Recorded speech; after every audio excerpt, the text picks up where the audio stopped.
The moment he lay on his bed, Roju knew it was going to be a long night. He tossed and turned, unable to get Amina out of his head. They were both clearly feeling the same vibe, but this was dangerous territory. She was married to Al-Haji.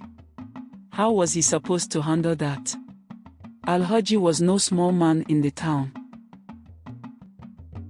It was well past midnight now, and though the music from the party had grown faint, Roju's restlessness hadn't eased. He regretted not asking for a drink earlier. Maybe alcohol could calm his nerves. Roju went back to the party. They should still have some booze to spare. Moments later, Roju returned to his room with 2 bottles of beer. When he entered the room, the last thing he expected froze him in place. Amina was lying on his bed, wearing only a nightgown, her legs crossed like she had been waiting for him all along. The bottles almost leaped from his grip. Amina stood up, walked over to him, and wrapped her arms around his waist, pressing her soft body against his. "I thought you said you didn't want anything else," she whispered, her voice thick with desire. Roju couldn't hold back any longer. He pulled her closer and kissed her deeply. She kissed him back with an urgency that left no doubt in his mind. He scooped her up and carried her to the bed where they gave in to their forbidden passion. The music from the party covered the sound of their whispers and sighs as the night stretched on. By dawn, Amina had slipped out quietly, leaving Roju to wake up to the crowing of the neighborhood cocks.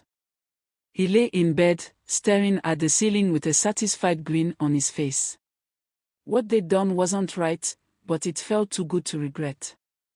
As he got ready for work, that same grin hadn't left his face.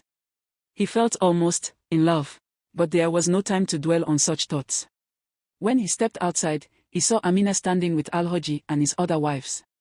For a brief moment, their eyes met. Amina flashed him a quick, mischievous wink. Roju couldn't help but smile back. This girl was playing a risky game, and the thought thrilled him.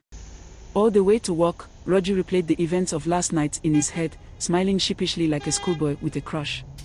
But then, like a shadow creeping over him, a heavy sense of danger settled in his gut. He knew he was playing with fire. Al-Haji wasn't the kind of man you messed with, especially when it came to his wives. Roju made up his mind. He was going to end things with Amina, or at least slow it down. Damn. Who sent him this message?